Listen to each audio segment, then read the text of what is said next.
আমাদের দেশে শিক্ষিত মানুষেরা, এমপি মন্ত্রী চেয়ারম্যান মেম্বারেরা অপেক্ষায় থাকেন, ওই ছেলেটা সালাম দেবে, ওই ছেলেটা সালাম দেবে, ওই ছেলেটা সালাম দেবে, দেয়নি। তখন দুইজন চলে গেছে, সালামই দেয়নি।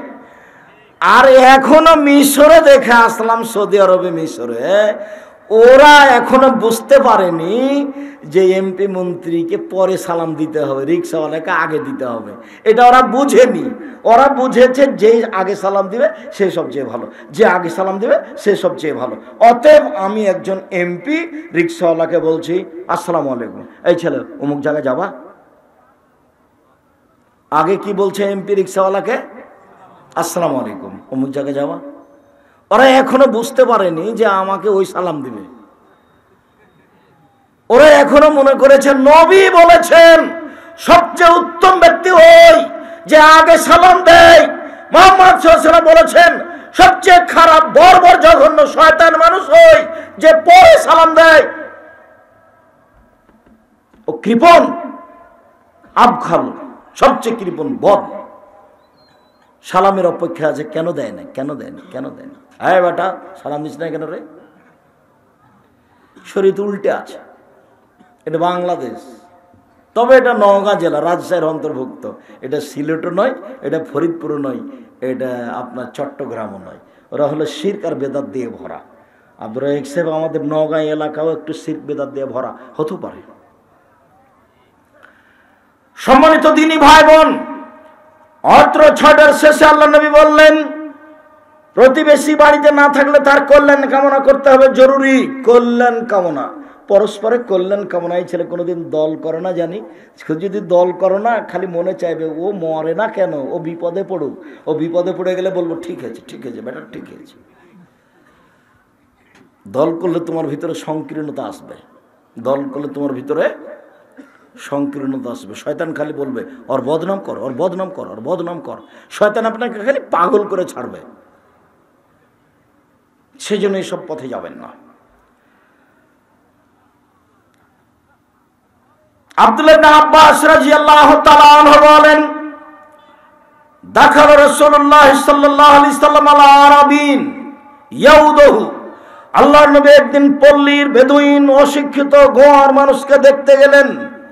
আল্লাহর নবী পৃথিবীর সবচেয়ে বড় মানুষ হওয়ার পরেও মেথর, মুচি, ডোম, হাড়ি, রাখাল, কিষান ওদের বাড়িতে দেখতে যেতেন। পল্লীর বেদুইন অশিক্ষিত মানুষকে তিনি দেখতে গেলেন।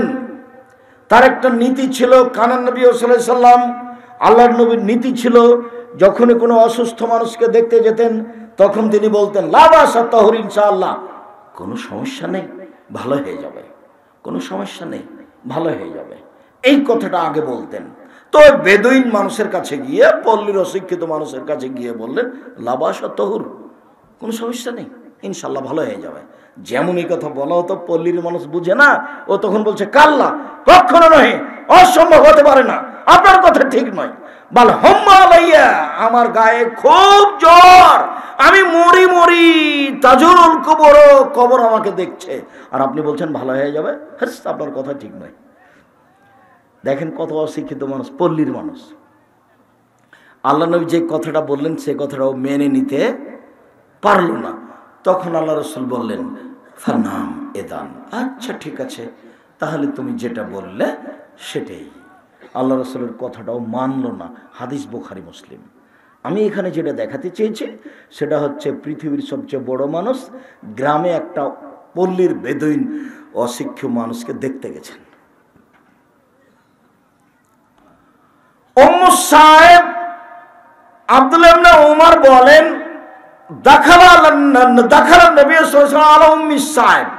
আল্লাহর নবী একদিন একটা মহিলাকে দেখতে গেলেন।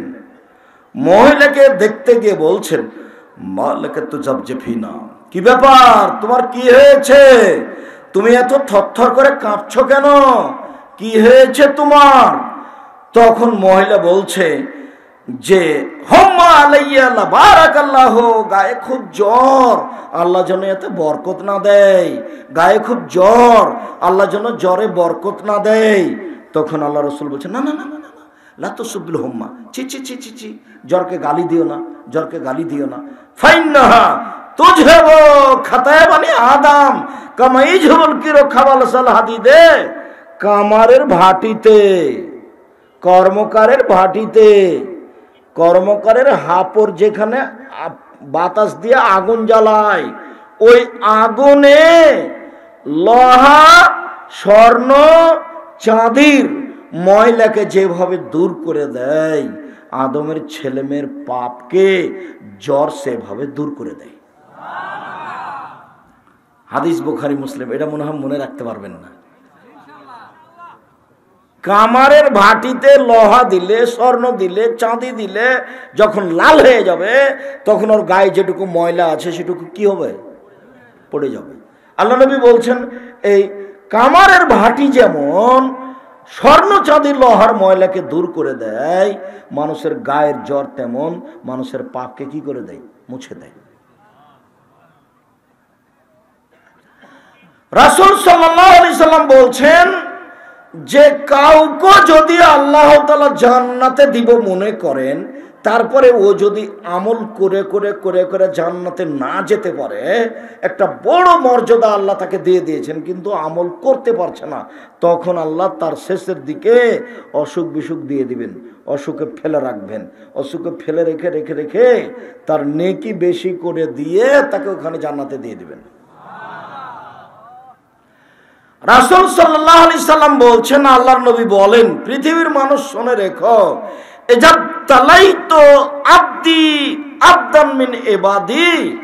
আমি যখন আমার কোন দাস দাসীকে রোগ ব্যাধি অসুখ দিয়ে পরীক্ষা করি, যখন আমার কোন দাস দাসী কোন মুসলিম পুরুষ নারীকে রোগ দিয়ে পরীক্ষা, হামেদানি আলামাতালাইতহু, তো ওই বিপদে পড়ে রোগ ব্যাধি অবস্থায় বলে আলহামদুলিল্লাহ, এই কথা বলে, তো কানা কায়ামিন ওয়ালাদাতুহু, তখনও হয়ে যায় সেই দিনের মতো যেদিন তার মাতাকে জন্ম দিয়েছে, তখন সে হয়ে যায় সেই দিনের মতো যেদিন তার মাতাকে জন্ম দিয়েছে। অসুখ বিসুখ হওয়ার পরে যদি মানুষ দিশাহারা না হয়, যদি ব্যস্ত হয়ে না পড়ে, তাহলে লোকটা হয়ে যায় সেই দিনের মতো যেদিন তার মাতাকে জন্ম দিয়েছে, মানে নিষ্পাপ হয়ে যায়। আমরা তো মনে করি যে লোকটা অনেক দিন থেকে বিছানে পড়ে আছে, আসলে কি যে পাপ করেছে। জি না, ওকে আল্লাহ জান্নাতে দিবেন, তার পথটা ওর আমল দেওয়া হয়নি, তখন তাকে এই দিক দিয়ে নিয়ে যাচ্ছে। হাদিস কোরআন আল্লাহ রাসূল সাল্লাল্লাহু আলাইহি সাল্লাম এভাবেই বলছেন, এইভাবেই রাসূল সাল্লাল্লাহু আলাইহি সাল্লাম বলছেন। এখানে আপনাকে একটা আরো বাস্তব কথা বলে যাই, বাস্তব। এই ছেলে বসো, ব্যস্ত হচ্ছ কেন? একবারে পাথরের মতো বসে থাকবা, পাখি যেন তোমাকে মনে করে পাথর। অল্প সময় আমাকে কিছু প্রয়োজন দেখাবেন না, দয়া করে কোনো প্রয়োজন দেখাবেন না। খুব কষ্ট করে আমি আপনার কাছে এসেছি, আপনার জন্য এসেছি। উপস্থিত বৈঠকের মুসলিম বোন, কথা বলছেন কেন? এই মেয়ে, কথা বলছো কেন? তোমার একটু শরম হয় না? কথা বলছো কেন? ঢং ঢং করে এসেছো, আবার ঢং ঢং করে হেঁটে যাচ্ছ কোথায়? ঢং ঢং করে কোথায় যাচ্ছ? কথা একটু বুঝতে পারো না? উপস্থিত বৈঠকের মুসলিম বোন, আপনাকে বলছি যে আর একজন মহিলা যদি আপনার গায়ের উপর দিয়ে চলে যায়, আপনি মুখ খুলবেন না, চুপ থাকেন, চুপ থাকেন, মুখখান বন্ধ করেন, একবারে মুখ বন্ধ করবেন। আর একজন গায়ের উপর দিয়ে চলে যাচ্ছে, যাক, আপনি মুখ খুলবেন না। এই মেয়ে, তোমাকে যে আবারও বলছে মুখ বন্ধ করো, কথা বলছো কেন? উপস্থিত বৈঠকের দিনই মুসলিম বোন, আপনাকে দেখলে আমার খুব আফসোস হয়, কিছু করার নেই। আল্লাহ নবী বলছেন, পৃথিবীর মানুষ শুনে রেখো, জাহান্নাম বলতে নারী আর নারী। পৃথিবীর মানুষ শুনে রেখো, জাহান্নাম বলতে নারী আর নারী। ও মুসলিম মহিলারা শোনো, আমি দেখছি জাহান্নামের অধিকাংশই নারী। তোমরা দান করে জাহান্নাম থেকে নিজেকে বাঁচাও। ও নারী জাতি, আমি তোমাদেরকে শুধু জাহান্নামে দেখি, তোমরা নিজেদেরকে দান করে বাঁচাও। ও নারী জাতি, তোমাদের তিনটা ক্ষতি। ও নারী জাতি, তোমাদের তিনটা ক্ষতি। এক, তুকসিরুল্লাহ না, মানুষের উপরে অভিশাপ করো, মানুষের বদনাম করো, মানুষের উপরে অভিশাপ করো, মানুষের উপরে বদনাম করো। 2 তাকফুরুল আসিরা, স্বামীকে মেনে চলো না, স্বামীকে মেনে চলো না, স্বামীর অনুগত হও না, স্বামীকে মেনে চলো না, এই কারণে বেশি বেশি জাহান্নামে। 3 মারাইতু মিন নাকাসাত আকলিন দিনিন আযহাবুল বিরাজুল হাজিম, বুদ্ধিমানের বুদ্ধিকে তোমরা যত নষ্ট করতে পারো আর কেউ পারে না। তোমরা এমন জাতি যে বুদ্ধিমানের বুদ্ধিকে নষ্ট করতে পারো, তোমাদের কেউ বুদ্ধিমানের বুদ্ধিকে যেমন নষ্ট করতে পারে পৃথিবীর কেউ পারে না। একবার হাসি দিলে আপনার বুদ্ধি শেষ। আপনাকে খালি বলতে হবে তোমার নাম কি, তুমি কোন ক্লাসে পড়ো, তোমার বাপের নাম কি, কোন ক্লাসে ম্যাট্রিক পরীক্ষা দিয়েছ, যতদিন পর্যন্ত যতক্ষণ পর্যন্ত পৃথক না হয়েছে ততক্ষণ পর্যন্ত আপনি পাগলা হয়ে থাকবেন। অন্য নারী, যার জন্য আল্লাহ ওকে ঘেরে থাকতে বলেছেন, যার জন্য নবী বলেছেন ওকে ঘেরে রাখো, যার জন্য নবী বলছেন ইন্নাল মারাতা আওরাতুন, পৃথিবীর মানুষ শুনে রেখো, মহিলারা হচ্ছে ঢেকে রাখা বস্তু। এই যা খারাজাত, বাড়ি থেকে যখন বের হয় ইস্তাসরাফা শয়তান, শয়তান তখন তাকে পাপের উপরে খেপিয়ে তোলে। আর এবার তোমার মা নির্বাচনে দাঁড়িয়েছে, যে আসে তাকে বলে আসেন ভাইয়া নাস্তা করে যান, আসেন ভাইয়া চা খেয়ে যান। তোমার মা নাকি এখন সবার জন্য ফ্রি। বেটা খারাপ লাগে কেন? খারাপ লাগে কেন? ও তো ঢেকে রাখা জিনিস। তোমার দাদা তো হজ করেছে, তোমার নানাও হজ করেছে। ধর্ম পাগল হয়ে গেছে নাকি তোমার কাছে? বলো কি তুমি, বলো কি ধর্ম কি তোমার কাছে পাগল হয়ে গেছে নাকি? অসম্ভব হতে পারে না। তোমার দাদাও হজ করেছে, তোমার নানাও হজ করেছে, ধর্ম তোমাদের বাড়িতে এসে পাগল হয়ে গেছে। ও হলো ঢেকে রাখা বস্তু। শুনুন, রাসূল সাল্লাল্লাহু আলাইহি ওয়াসাল্লাম বলছেন পৃথিবীর মানুষ শুনে রেখো, 2 শ্রেণীর মানুষ জাহান্নামে যাবে, আমি তাদের দেখিনি। পৃথিবীর মানুষ শুনে রেখো, 2 শ্রেণীর মানুষ জাহান্নামে যাবে, আমি তাদের দেখিনি। 2 শ্রেণীর মানুষ জাহান্নামে যাবে, আমি তাদের দেখিনি। এক কমন মাহুম সেয়াতুন, 1 শ্রেণীর মানুষ তাদের হাতে থাকবে লাঠি, গাভীর লেজের মতো, একদিক মোটা একদিক চিকন, এরা তা দিয়ে মানুষকে মারবে, এরা জাহান্নামে যাবে। এক শ্রেণীর মানুষের হাতে থাকবে লাঠি, গাভীর লেজের মতো, একদিক মোটা একদিক চিকন, এরা জাহান্নামে যাবে। 2 নিসাউন, মহিলা, কাসিয়াতুন, কাপড় পরে থাকে, আরিয়াতুন, উলঙ্গ। দেখো তোমার মা কিন্তু এখানে ছোট ব্লাউজ পরে আছে, পেট দেখা যায়, পেট দেখা যায়, তোমার চাচা দেখে, তোমার জ্যাঠো দেখে, দেশবাসী দেখে। দেখো তোমার বোন এখানে শীতের দিনে মাথায় কাপড় না দিয়ে বসে আছে তোমার মার কাছে, পাঞ্জার পাঞ্জার চুল, জাতি দেখতে পাচ্ছে। তোমার বোন জাতিকে পাপি করে জান্নাত কিনতে চাই, আর তোমার বাপ আর তোমার মা বলছে আমি খুব ভালো। অথচ তোমার বাপও জান্নাতে যাবে না, তোমার মাও যাবে না। সম্মানিত দিনী ভাই বোন, নিসাউন, মহিলা, কাসিয়াতুন, কাপড় পরে থাকা, আরিয়াতুন, উলঙ্গ, মুমিলাতুন, তারা পুরুষকে নিজের দিকে আকৃষ্ট করে, সবাই তাদের দেখে। মাইলাতুন, তারা নিজেরা আকৃষ্ট হয়। তারা যখন রাস্তায় হাঁটে তখন কেন জানি কেমন কেমন করে, আনছান আনছান করে, একবার ডান দিকে যায়, একবার বাম দিকে যায়, একবার হাত নাড়ে, একবার মাথার চুল নাড়ে, একবার মুখের ভাঁজ করে, কেমন কেন জানি কেমন কেমন করে, আনছান আনছান করে, একবার এই দিকে যায়, একবার ওই দিকে যায়। শয়তানকে খেপিয়ে তুলেছে, এই জন্য ও এরকম করছে। ও নিজে পুরুষের দিকে আকৃষ্ট হয়েছে। লায়াত খুললাম জান্নাত, ওরা জান্নাতে যাবে না, জান্নাতে তো যাবে না, যাবেই না। ওলা ইয়াজিদুনা রিহাহা, তারা জান্নাতের গন্ধ পাবে না। ফাইনাল রিহালা তুজাদু মিন মাসরাতি কাদা ওয়া কাদা, যে জান্নাতের গন্ধ 1 বছরের দূরত্ব পথ থেকে পাওয়া যায়, এরা জান্নাতের গন্ধও পাবে না। সম্মানিত দিনী ভাই বোন, সাবধান। উপস্থিত বৈঠকের মুসলিম বোন, আপনি একটু সাবধান। এই মেয়ে, হিসাব পাওনা, তোমাকে তো চুপ থাকতে বলছি, চুপ থাকো, কথা বলছো কেন? রাসূল সাল্লাল্লাহু আলাইহি ওয়াসাল্লাম বলছেন 3 শ্রেণীর মানুষ জান্নাতে যাবে না। রাসূল সাল্লাল্লাহু আলাইহি ওয়াসাল্লাম বলছেন 3 শ্রেণীর মানুষ জান্নাতে যাবে না। 1 মুদমিনুল খামর, যারা নিয়মিত বিড়ি, তামাক, জর্দা, সিগারেট, গুল, নেশাদার দ্রব্য খায়, পান করে, তারা জান্নাতে যাবে না। 2 রাজরাতু মিনান নিসায়ে, পুরুষের বেশধারী নারী, যারা পুরুষের জুতা স্যান্ডেল পরে, যারা পুরুষের শার্ট প্যান্ট পরে, যারা পুরুষের পোশাক পরে, তারা জান্নাতে যাবে না। যারা গেঞ্জি গায়ে দিয়ে চলে, তারা জান্নাতে যাবে না। 3 আপনি, আমি কেন? আপনি, আমি কেন? আর দায়ুস আল্লাহ জিকির রুফি আল খাবাসা, যে তার বাড়িতে বেহায়াইর সুযোগ দিয়েছে, সে হলো দায়ুস। 3 চিল্লাই গেছে লন্ডন, আর মেয়ে ঢাকা বিশ্ববিদ্যালয়ে আর একজনের সাথে বসে গল্প করে। ও লন্ডনে গিয়ে কি টিপছে? মেশিনে তাসবিহ টিপছে, মেশিনে। আর মেয়ে আর একজনের তাসবিহ টিপছে জেনার জন্য। 3 শ্রেণীর মানুষ জান্নাতে যাবে না। এক, নিয়মিত বিড়ি, তামাক, জর্দা, সিগারেট, গোল, নেশাদার দ্রব্য খায়, পান করে, যে সে জান্নাতে যাবে না। 2, পুরুষের বেশধারী নারী, যারা পুরুষের জুতা স্যান্ডেল পরে, যারা পুরুষের শার্ট প্যান্ট পরে, যারা পুরুষের পোশাক পরে, তারা জান্নাতে যাবে না। 3, দায়ুস, আপনি মানে, আমি মানে ওই যে তার বাড়িতে বেহায়ের সুযোগ দিয়েছে, তাসবিহ পড়লেও নয়, সালাত আদায় করলেও নয়, হজ করলেও নয়, তাহাজ্জুদ পড়লেও নয়, সিদ্ধান্ত 1450 বছর পূর্বে রাসূল সাল্লাল্লাহু আলাইহি ওয়াসাল্লাম দিয়ে গেছেন। আপনি সাবধান থাকুন। সম্মানিত দ্বীনি বোন, আপনাকে আমি আর একটু কথা বলি, আপনি শুনে রাখুন। রাসূল সাল্লাল্লাহু আলাইহি সাল্লাম আপনাকে বিশেষ সতর্কবাণী দিয়ে বলেন, ইন্নাল মারাতা তুকবুলু ফি সূরাতি শয়তান ও তুদবুরু ফি সূরাতি শয়তান। মহিলারা শয়তানের বেশ ধরে আসে, শয়তানের বেশ ধরে যায়। মহিলারা শয়তানের বেশ ধরে আসে, শয়তানের বেশ ধরে যায়। মহিলারা শয়তানের বেশ ধরে আসে, শয়তানের বেশ ধরে যায়। এই কথা রাসূল সাল্লাল্লাহু আলাইহি ওয়াসাল্লাম বলেন। তিনি বলেন, মা তারাকতু বাদি ফিতনাতান আযরাল রিজাল মিনান নিসায়ে।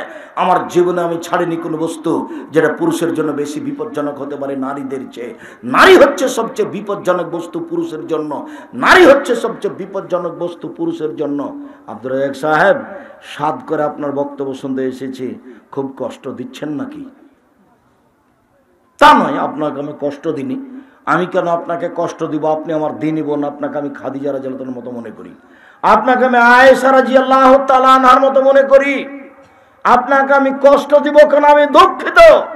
আপনার পরনে এখনো ছোট ব্লাউজ আছে, অথচ আমি 32 বছর আগে বলেছি আপনাকে যে ব্লাউজ পরিবর্তন করতে হবে। যার হাত হবে কবজি পর্যন্ত, নিচে দিক কোমরের নিচে যাবে, 1 থেকে 1.5 গজ কাপড়ের ব্লাউজ তৈরি করতে বলেছি। আপনাকে বলেছি আপনি খুব কঠোর হন, পরিবার কন্ট্রোল করতে হবে। আর তোমাকে বলেছি ছেলে, এটা তোমার মা নয়, এটা তোমার খালা। তোমার যদি মা হয় এটা, তাহলে তোমার বোনটা ওখানে ওভাবে কেন? আমি বলেছি এটা তোমার সৎ মা, তোমার এটা মা নয়। যদি তোমার মা হয়, তোমার মাথায় কাজা চুল ও ছাতা চুল কেন? তোমার যদি মা আছে, তাহলে তোমার দাড়ি চাঁচা কেন? এই ছেলে, তোমার যদি মা আছে, তাহলে প্যান্টটা টাকানো নিচে কেন? এই ছেলে, তোমার যদি মা আছে, তাহলে তোমার মোটর সাইকেলে ব্রাজিলের পতাকা কেন? তোমার মা নেই? আমার মা আছে, দেখি তুমি প্রমাণ করো একটু, তোমার সাথে আছে 2 মিনিট। এই থামো, এদিকে আমার দিকে লক্ষ্য করো। জাবের রাদিয়াল্লাহু তাআলা বলছেন, জাবের বলেন, আমি আল্লাহ রাসূলের সাথে যুদ্ধ করে আসলাম, মদিনায় ঢুকবো। তিনি বলছেন, থামো, সকালে ঢুকবো। আমি বললাম, আল্লাহর নবী, আমি নতুন বিবাহ করেছি, আমাকে বাড়ি যেতে দেন। ও, তুমি নতুন বিবাহ করেছো? কুমারী মেয়ে বিবাহ করেছো না তালাক প্রাপ্ত মেয়ে বিবাহ করেছো? তালাক প্রাপ্ত মেয়ে বিবাহ করেছি। আরে হাল্লা বিক্রাম, তুমি কুমারী মেয়ে কেন বিবাহ করলে না? তুলায় বকাও, তুলায় বহা, তুমি তার সাথে খেলতেও, তোমার সাথে খেলতো। আরে তালাক প্রাপ্ত মেয়ে কেন বিবাহ করলে? কুমারী মেয়ে কেন করলে না? তুমি তার সাথে খেলতো, তোমার সাথে খেলতো। আল্লাহ নবী শোনেন, আমি কেন তালাক প্রাপ্ত মেয়ে বিবাহ করেছি বলি। আমার বাপ উহুদের যুদ্ধে শহীদ হয়েছেন 6 জন মেয়ে রেখে। আমার 6টা বোন আছে। আমার বাপ উহুদের যুদ্ধে শহীদ হয়েছেন 6 জন মেয়ে রেখে। আমার 6টা বোন আছে। আমার বোনদের সমবয়সের মেয়েকে আমি বিবাহ করতে চাইনি 4টা কারণে। আমার বোনদের সমবয়সের মেয়েকে আমি বিবাহ করতে চাইনি 4টা কারণে। 1, তুয়াদ দেবাহন না, আমার স্ত্রী যেন আমার বোনদেরকে শিষ্টাচার শেখাতে পারে। শিষ্টাচার। আম্মু, ডান পায়ের জুতা আগে পরতে হয়, বাম পায়ের জুতা আগে খুলতে হয়। আম্মু, ডান হাতে গিলাস ধরে পানি পান করতে হয়, 3 শ্বাসে পান করতে হয়। আম্মু, বসে পান করতে হয়। শিষ্টাচার। আম্মু, ডান কাতে শুইতে হয় দোয়া পড়ে। শিষ্টাচার। আমার স্ত্রী যেন আমার বোনদেরকে শিষ্টাচার শিখাতে পারে, এই জন্য আমি তালাক প্রাপ্ত মেয়ে বিবাহ করেছি। আমার বোনদের বয়সের মেয়েকে বিবাহ করনি। তোমার মাথাতে আছে ছাতা চুল, বলো তো এটা কোন শিষ্টাচার? তোমার প্যান্টটা টাকানোর নিচে আছে, বলো তো এটা কোন শিষ্টাচার?